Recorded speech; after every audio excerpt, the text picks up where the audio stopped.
Fridge साफ, organised और hygienic, यानी फ्रेशनेस गारंटीड, वेस्ट जीरो। लेकिन सिर्फ चीजें लाकर रख देना ऑर्गेनाइजेशन नहीं होती है। आज मैं शेयर करूंगी सिंपल और स्मार्ट टिप्स जो आपके फ्रिज को बनाएंगे सुपर फ्रेश, स्पेस का फुल यूज करेंगे और फूड वेस्टेज को स्टॉप करेंगे। कोई भी आइडिया अगर आपको पसंद आ जाए तो वीडियो को लाइक करना बिल्कुल भी ना भूलिएगा। Hello friends, once again welcome back to my channel. कैसे हैं आप सब? फ्रिज हो या घर की कोई भी स्पेस हो, उसको क्लीन करने से पहले सबसे पहला जो रूल है ना, वो ये है कि उस स्पेस को बिल्कुल आप खाली कर दें। तो फ्रिज भी मैं सबसे पहले खाली कर दूंगी। और ये बहुत ज़्यादा गंदा नहीं है और मैंने इसको काफ़ी अरसे से साफ नहीं किया है। जब कहीं पर भी आप सफाई वगैरह करें ना, तो स्पेस अगर आपको खाली मिलती है ना, तो आपको सोचने के लिए भी स्पेस मिल जाती है। वहां पर आप अपने आइडियाज़ बहुत अच्छी तरह से लगा के और उसके बाद बहुत अच्छी तरह से उसको रीऑर्गेनाइज कर सकते हैं। तो सबसे पहले ये सारे जो भी ड्रॉर्स वगैरह लगे थे ना, उनको मैंने निकाल दिया है। तो इनको तो मैं सिंक में जाकर खुले पानी से वॉश करूंगी। और फिर जो है ना, उसको तो हम खुले पानी से वॉश नहीं कर सकते। तो ना मैंने यहाँ पर एक बर्तन में पानी ले लिया है, उसमें थोड़ा सा डिश वॉश लिक्विड ही ऐड किया है। अगर आप बार यूज करते हैं ना, तो वो यूज कीजिएगा, उसको थोड़ा सा डाइल्यूट करके। और उसके बाद इसमें मैंने सिरका ऐड किया है। तो इसके साथ मैं अपने फ्रिज को क्लीन करने वाली हूँ। तो फिर जो है ना, मैं रेगुलर बेसिस पे क्लीन करती रहती हूँ। लेकिन यहाँ पर आप देखें, जहाँ पर शेल्व्स लगे होते हैं ना, वहां पर ऐसी कुछ जगह है जहां पर बहुत ज्यादा गंदगी थी। तो जब तक हम डीप क्लीनिंग नहीं करते हैं ना, तो उतनी अच्छी तरह से सफाई नहीं होती है। तो चीजें वीजें हटा के उसके बाद बहुत अच्छी सफाई हो जाती है। तो आज ना यहाँ पर मैंने एक गलती की है, आप नोटिस कीजिएगा और फिर मुझे कॉमेंट में जरूर बताइएगा कि मैंने कौन सी गलती की है। क्योंकि मैं आपको अक्सर ये बोलती हूँ कि अप्रिशिएट कीजिएगा, लेकिन कभी कभी ना गलती नोटिस करवाने के लिए भी बोलना चाहिए। तो स्पंज के साथ भी मैंने क्लीनिंग की है, साथ साथ मैंने ब्रश भी यूज किया है। ये जो ब्रश है ना, मैं अपने किचन के लिए इसको यूज करती हूँ, हैंडल वाला है, बहुत अच्छा ये काम करता है। तो इस तरह से छोटी छोटी चीजें ना हमें अपने लिए लेनी चाहिए, जैसे ब्रशेज हो गए या तो फिर ऑर्गेनाइजर हो गए ना। इस तरह से हमारी किचन लाइफ है ना काफी ज्यादा आसान हो जाती है। तो वैसे भी हम इतने सारे घर में खर्चे करते रहते हैं, तो इन छोटी छोटी चीजों के लिए ना हमें थोड़ा बहुत जरूर खर्चा करना चाहिए। तो आगे ना मैं आपको दिखाऊंगी कि किस तरह से मैंने इसको मैनेज किया है। तो उसके बाद मैंने एक साफ कपड़ा ले लिया था, उसी के साथ इस पूरे को मैंने क्लीन कर लिया था। साफ पानी में साथ लेती गई और इसको मैंने क्लीन कर लिया।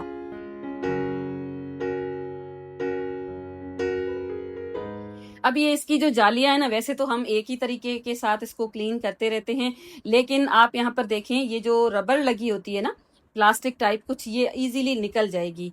फिर आप इसको रिमूव करके और उसके बाद चेक करेंगे ना, इसके अंदर भी आपको गंदगी मिलने वाली है।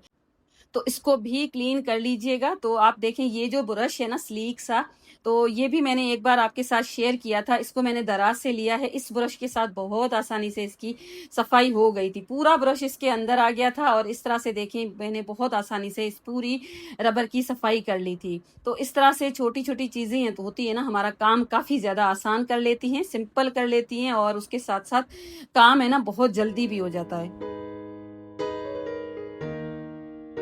वैसे तो इसके ऊपर जो कोटिंग है ना, अभी तक फुल खराब नहीं हुई है, लेकिन मैंने नोटिस किया कि कोई कोई ऐसी जगह है वहां पर ये हटने की अभी से कोशिश कर रही थी।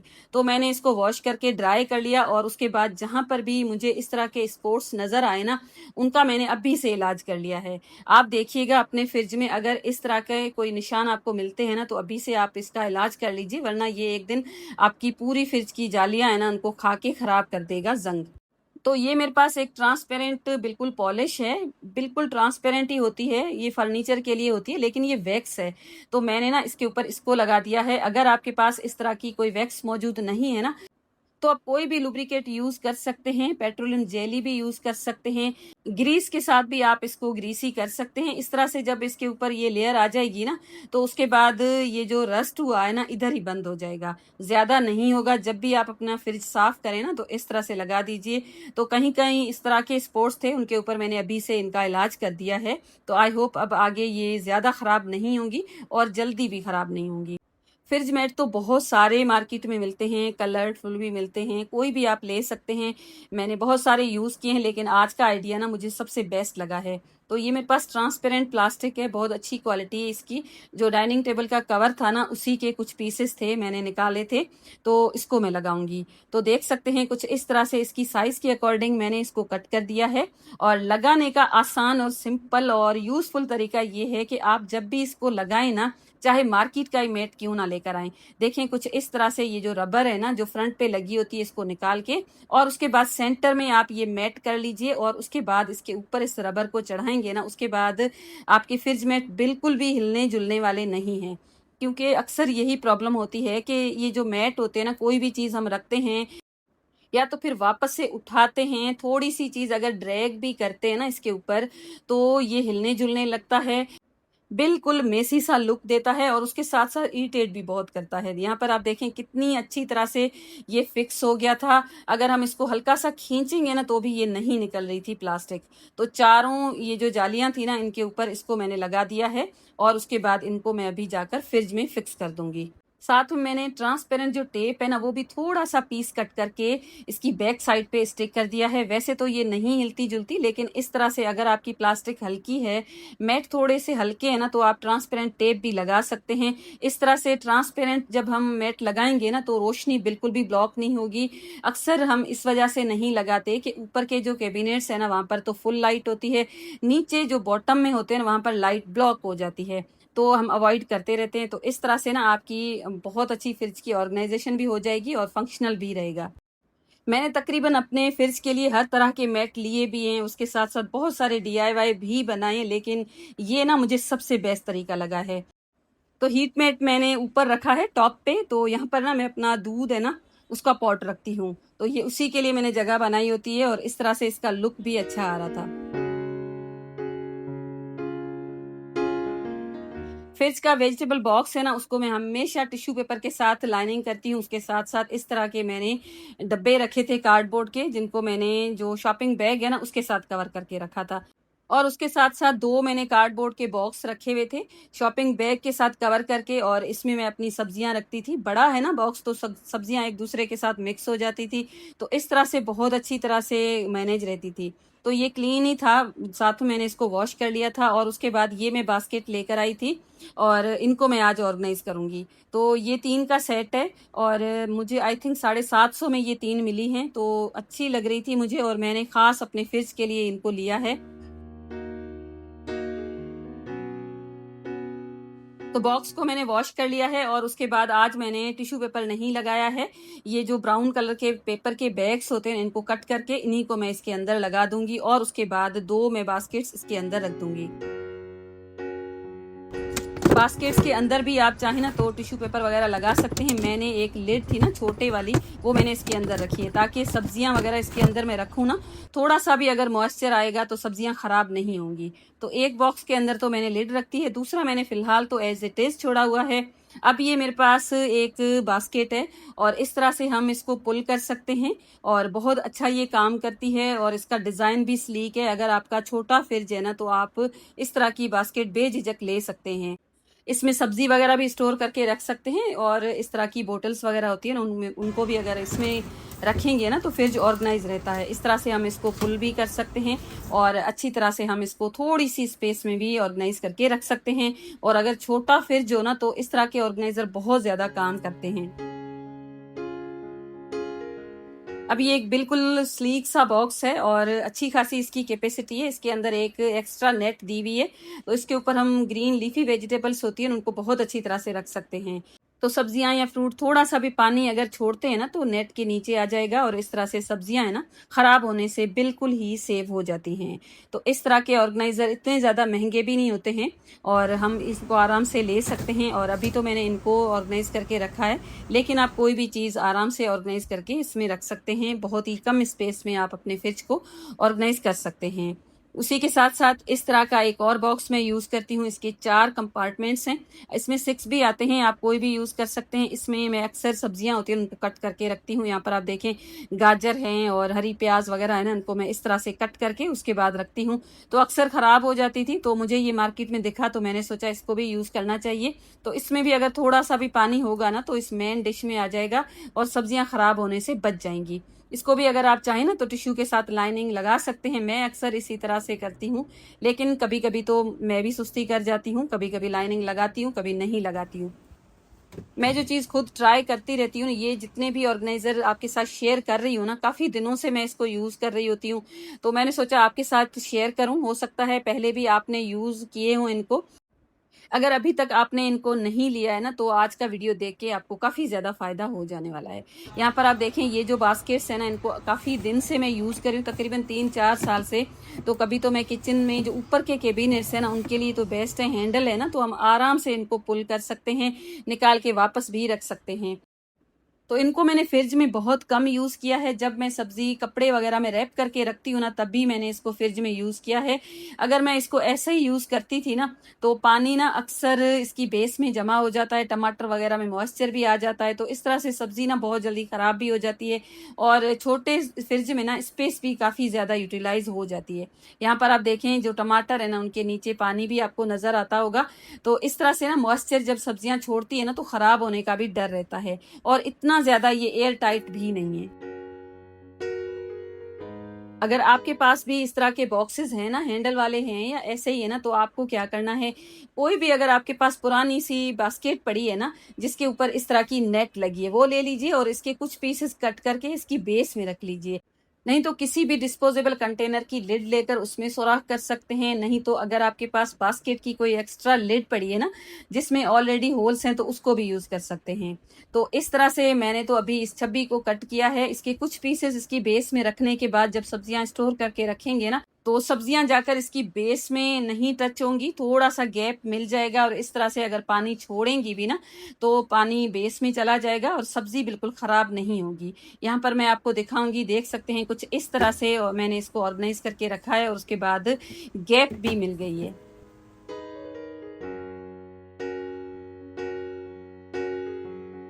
अभी ये मेरे पास एक ट्रे है जिसको मैं तकरीबन 2 साल से तो यूज़ कर रही हूँ। अच्छी इसकी क्वालिटी है। इसके ऊपर लिड है ना, तो आसानी हो जाती है। अगर आपका फ्रिज बहुत छोटा है ना, तो इसको लिड लगा के उसके ऊपर भी आप दूसरी चीज़ों को स्टोर करके रख सकते हैं। मैं तो इसको वैसे विदाउट लिड यूज़ करती हूँ, क्योंकि मुझे तो स्पेस का इतना ज़्यादा इश्यू नहीं है। अगर आपका फ्रिज बहुत ज़्यादा छोटा है, तो इस तरह की रोटेटिंग ट्रे या लेज़ी सुज़ैन भी यूज़ कर सकते हैं।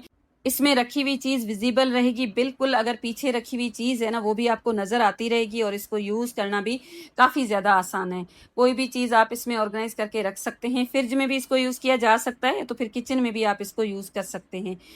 तो चीज़ों को ना मल्टीपल तरीकों से यूज़ करके देखना चाहिए। जहाँ पर भी हमें सूटेबल लगे ना, वहीं पर उसी को यूज़ करना चाहिए। तो अब फ्रिज का जो डोर है ना, उसमें मैं चीज़ें इस तरह से रखती हूँ, जैसे खसखस या सूजी वगैरह है ना, बाहर ख़राब हो जाती है, तो इस तरह की जार्स मैंने रखी हैं। तो इसकी लिड्स है ना, कोई गोल्डन है, कोई ब्लैक है, तो इनको कवर करने के लिए ये छोटे-छोटे से मैंने ऑर्गेनाइज़र बनाए थे। लास्ट वीडियो में मैंने इसकी मेकिंग भी आपके साथ शेयर की थी। तो इस तरह से मैंने इसको कवर कर दिया। इस तरह से भी आपका फ्रिज है ना, लुक वाइज़ बहुत ही प्यारा लगने वाला है।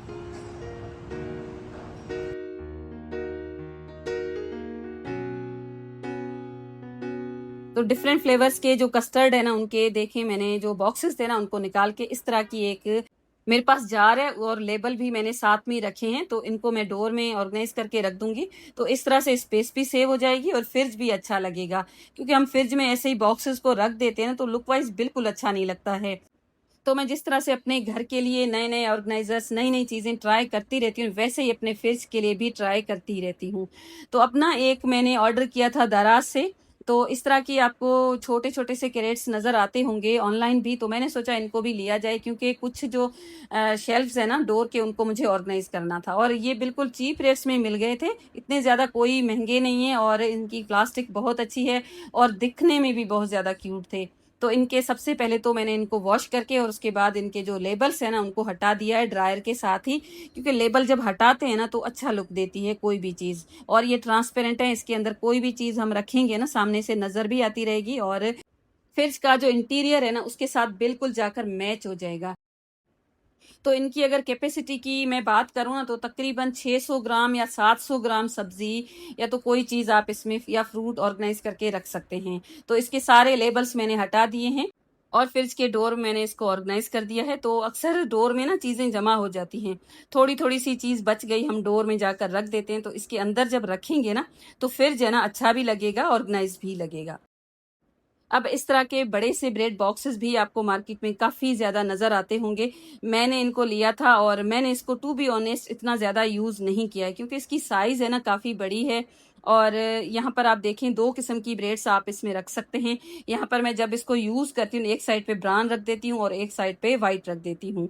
तो वैसे तो अच्छा ऑर्गेनाइज़र है, एयर टाइट है, ब्रेड बिल्कुल भी ख़राब नहीं होती है। अगर आप विंटर में बाहर रख देंगे ना ब्रेड, तो भी ये अच्छा ऑर्गेनाइज़र, लेकिन इसकी ये है कि काफ़ी ज़्यादा स्पेस ले लेता है। तो मैं कभी यूज़ करती हूँ जब मेरे ग्रोसरी नई-नई आती है ना और मुझे शौक चढ़ जाता है फ्रिज को ऑर्गेनाइज़ करने का, तभी यूज़ करती हूँ। और उसके बाद ये कुछ कंटेनर्स हैं और स्लीक से हैं, इनको मैं इम्तियाज़ से लेकर आई थी और मैंने सोचा था कि अब प्लास्टिक नहीं लूँगी, लेकिन जितना भी अवॉइड करें प्लास्टिक तो आ जाती है घर पे। और फ्रिज बॉक्सेस जितने भी हो ना कम पड़ जाते हैं, क्योंकि मैं मील प्लान करके रखती हूँ ना, तो मुझे काफ़ी सारी ज़रूरत पड़ जाती है इस तरह से। तो इनका डिज़ाइन भी अच्छा था, कलर भी अच्छा था और उसके साथ-साथ इसको हम बहुत थोड़ी-सी स्पेस में भी ऑर्गेनाइज़ करके रख सकते हैं अपने फ्रिज में। तो मैंने इनको ले लिया है। और उसके बाद एक मैंने बटर डिश ऑर्डर की थी दराज़ से, तो मुझे अंदाज़ा ही नहीं था कि ये इतनी काम की चीज़ है। पहले तो मैंने बड़ा सोचा, फिर मैंने सोचा इसको ऑर्डर करना चाहिए, क्योंकि मेरे घर पे एक जो बच्चा है ना, वो बटर लाज़मी लेता ही लेता है और फ्रिज में जब हम बटर खोलने के बाद रैपर के साथ रखते हैं ना, तो बिल्कुल अच्छा नहीं लगता है। और इस तरह से ये कवर्ड है, साथ में एक स्पेस दी हुई है जहाँ पर हम नाइफ को भी ऑर्गेनाइज़ करके रख सकते हैं। इसमें ये जो बटर है ना, तकरीबन 200 ग्राम के जितना तो आराम से इसमें आ जाएगा और इस तरह से इसको हम रखेंगे। उसके बाद इसको यूज़ करना और ज़्यादा आसान है। लिड साथ है, ट्रांसपेरेंट है, प्लास्टिक अच्छी क्वालिटी का है। इस तरह से आप इसको स्लाइस फॉर्म में भी कट कर सकते हैं या तो फिर आप क्यूब में भी इसको कट कर सकते हैं। इसका डिज़ाइन ही ऐसा बना हुआ है, को हैंडल करना काफ़ी ज़्यादा आसान है। अगर स्लाइस में कट करेंगे तो इक्वल स्लाइसेस आपके पास आएँगी, क्यूब्स में कट करेंगे ना तो इक्वल क्यूब्स आपके पास आ जाएँगे। बहुत अच्छा-सा ये ऑर्गेनाइज़र है, अगर आप चाहें ना तो इसको बेझिझक ले सकते हैं। तो क्लीनिंग और ऑर्गेनाइजेशन तो हम कर लेते हैं, लेकिन उसको लंबे अरसे तक ऑर्गेनाइज रखने के लिए, क्लीन रखने के लिए हमारी हैबिट्स होती हैं, तभी हम अपने फ्रिज हो, घर हो या किचन को ऑर्गेनाइज, नीट एंड क्लीन रख सकते हैं। यहाँ पर मेरे फ्रिज का फाइनल लुक आप चेक कर सकते हैं। बहुत अच्छी तरह से मैंने इसको ऑर्गेनाइज करके रखा हुआ है और उसके साथ-साथ ये है डोर की स्पेस और वेजिटेबल बॉक्स को आप चेक कर सकते हैं। बास्केट्स अगर आप चाहें तो लिड ओपन करके रख सकते हैं या क्लोज भी कर सकते हैं। सब्जियां फ्रेश रहेंगी और उसके साथ साथ सेग्रीगेट भी रहेंगी। और इसके साथ साथ अगर आप चाहें ना तो लिड क्लोज करके एक्स्ट्रा स्पेस भी आप यूज कर सकते हैं इस वेजिटेबल बॉक्स की। पूरे फ्रिज को क्लीन और ऑर्गेनाइज करने के बाद मेरे फ्रिज में अक्सर इस तरह की एक पुरानी सॉल्ट शेकर है ना वो रहती है। इसमें मैंने सॉल्ट और बेकिंग सोडा है ना वो मिक्स करके रखा होता है। इस तरह से अगर फ्रिज में कोई स्मेल हो जाती है ना तो ये एब्जॉर्ब कर लेता है और फ्रेश रहता है फ्रिज। तो बस आज के थे मेरे इतने ही आइडियाज और ऑर्गेनाइजर और DIYs। आई होप आज का वीडियो आपको पसंद आया होगा। पसंद आया है तो वीडियो को लाइक जरूर कर लीजिएगा, अपनी फैमिली के साथ जरूर शेयर कीजिएगा। साथ साथ चैनल पर नए हैं तो सब्सक्राइब करके बेल आइकन जरूर हिट कीजिएगा। Thank you and bye bye.